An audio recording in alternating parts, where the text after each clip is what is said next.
Just anger at a system seen as broken. No, Chris, dozens of people were arrested, mostly for disrupting traffic and causing gridlock. Attorney General Eric Garner is demanding a federal probe be launched into this case. Meanwhile, Garner's family is speaking out, rejecting the officer's apology and vowing that this is not the end. So we will talk with the Speaker of the New York City Council in a moment, who is voicing her frustration and disappointment. But our coverage begins with Jason Carroll. He is live in Times Square. Jason.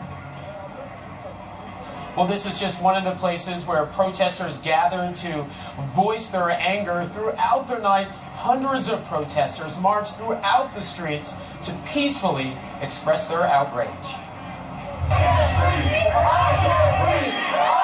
Protesters pouring into the streets of New York last night after a grand jury did not indict New York City police officer Daniel Pantaleo in the chokehold death of 43-year-old Eric Garner. It's a very painful day for so many New Yorkers.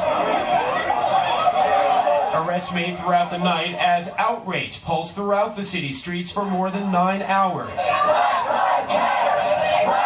Most chanting Garner's last words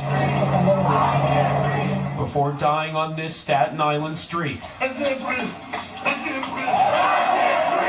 Police summoned riot gear, blocking intersections as protesters began shutting down the city's most iconic landmarks.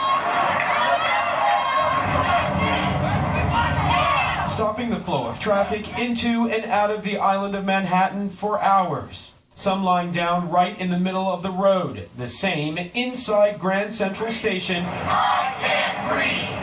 where other protesters staged a massive die-in as evening rush hour hit its peak. Police heavily guarding the Rockefeller tree lighting ceremony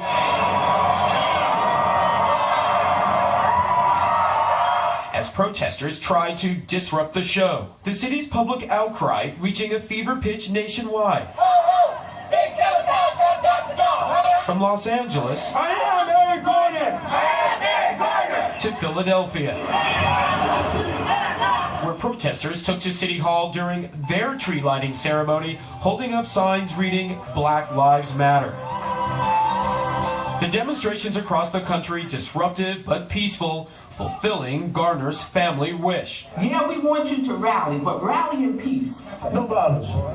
That's all I ask. Officer Pantaleo said in a statement, "It is never my intention to harm anyone, and I feel very bad about the death of Mr. Garner." But Garner's wife says it's too late. Hell no. The time for remorse would have been when my husband was yelling to breathe. That would have been the time for him to show some type of remorse or some type of care for another human being's life.